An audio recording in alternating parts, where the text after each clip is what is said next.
Aramutse. Bonjour. My name is Carole Omulinga Karemera. I am an artist from Rwanda, and I bring not my savings, but something like that. I will tell you exactly what it's all about. But I wanted to show you this, and you will remember it after, because I start my career with one coin. I was really passionate about two things: mathematics and arts, and I could not choose. You know, when you truly love something, it's really difficult to choose or to left something out. I do love to sit, in a room with my classmates and to think about this, but I also do love to play jazz. I do love dancing. So how, and especially when you're 18 years old, I don't know how people they do that, but I think it's really difficult to ask anyone when you're 18 to choose a career path. It's quite early. You're just a work in progress. So I decided to put my destiny in one coin. So I took it, I was 18, it was in 93, and I throw it into the air, grab, and I say, whatever is happening, I'm gonna stick to it. So I did it. I said, okay, on this side we'll do mathematics, on the other side it will be art. And then art. Okay, I go. Yeah. It's risky, eh? But on one side of the coin was my entire family. On the other side, it was only me. You have to know that. So I decided to go and learn, because we are all talented. Everyone in this room is talented, but the difference is what and how much you invest in your talent. No one reaches any point without hard work. It's not a TV shows when, I do one song and everything is happening. It's not true. This is reality show, but it's not reality show. You have to know that we made it for you guys to believe in this, because you need to dream, but it's not the reality of the arts, neither in sports, I've heard it. So I decided to try to pass the exam in the Conservatoire Royal de Musique, so it's like university, for drama and arts in Europe.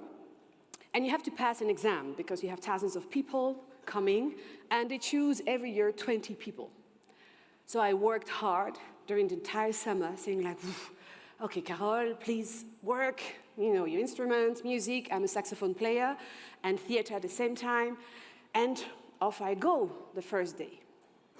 Thousands of people there. And then you have run 1, run 2, run 3, up to 6. It takes you the entire day. At the end of the day, we were just almost 50 in the room only. And I was like, okay, maybe. And they start calling people one by one. And some people were coming back with a strange face, because when you're not accepted the first time, you feel like the entire world is just falling apart. And some others were like, yes, I made it, yeah. And I seen all of them, and I was almost the last. And I said, Carole, forget about it. Maybe just go back home, be proud, be, strong. And so they called me.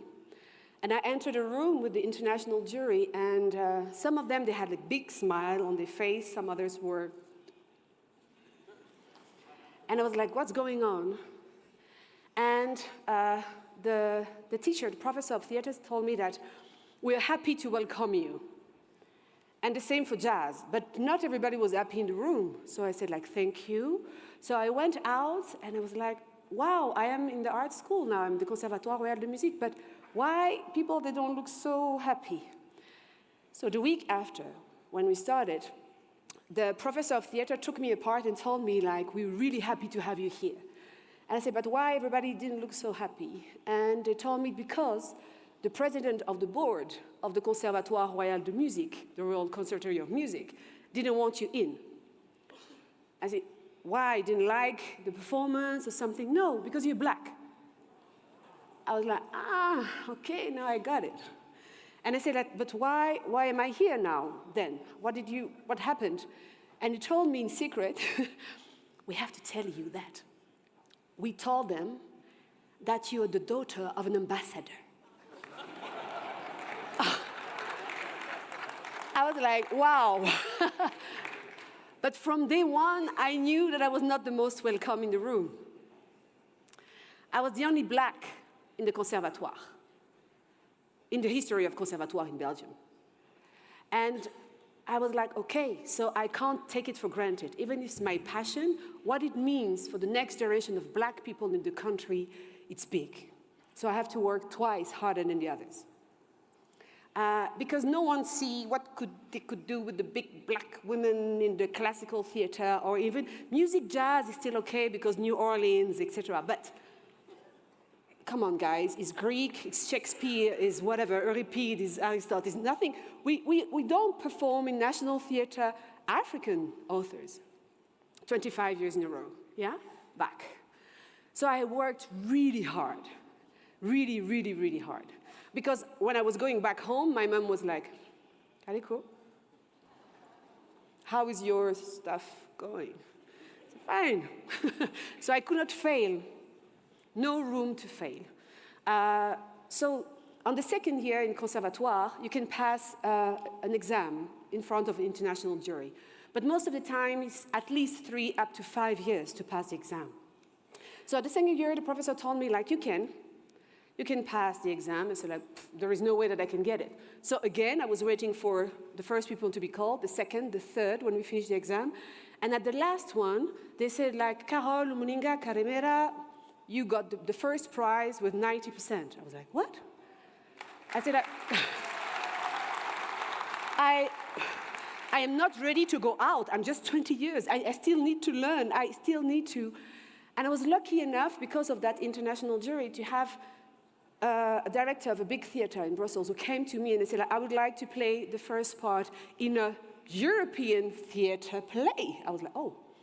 And I sat with him, with my best friend from Algeria, because we were two, sharing the wall. And they said, like, how much do you want? I was like, how much what? And I said, but how much do you want? I said, for what?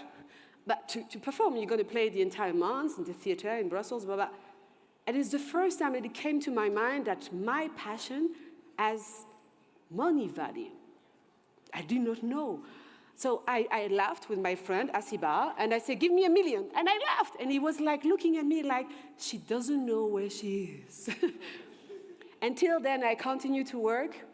I was lucky enough, again, to meet a lot of people who were seeing what was strange from some, like a real value from others.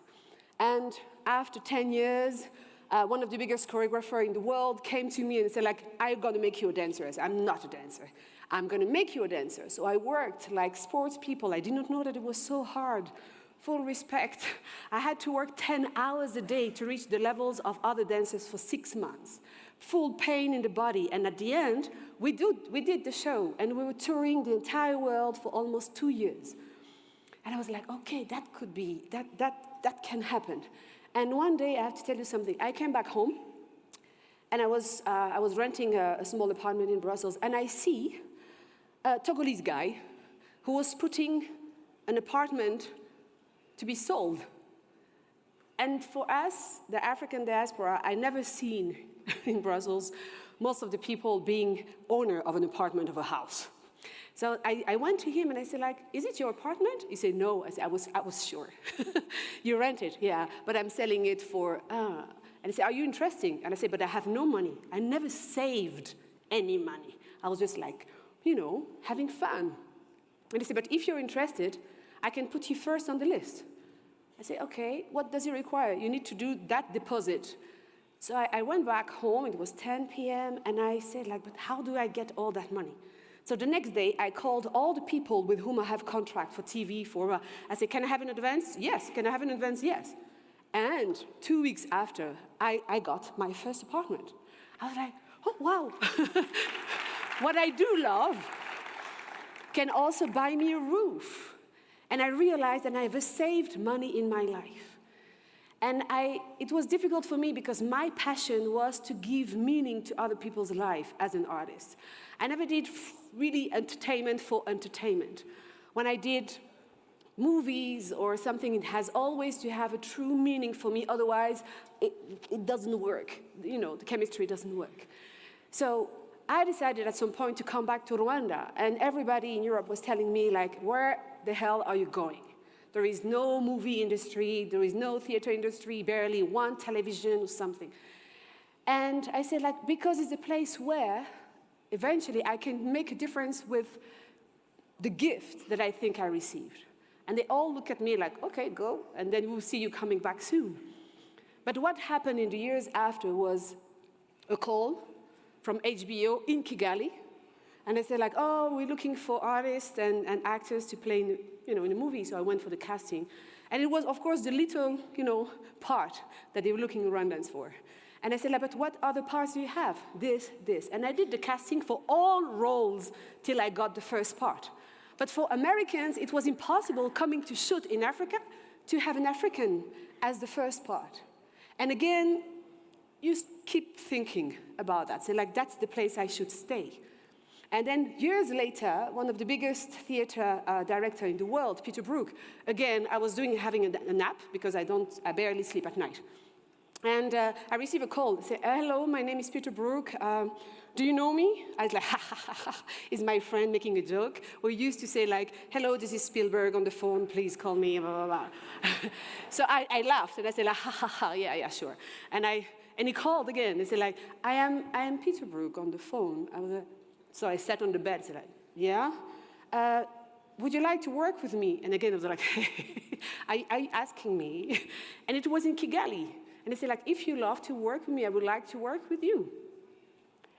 So I hang out. And after I wanted to call somebody around me, say, like, who in Rwanda will understand what happened to me? And this is how things were going.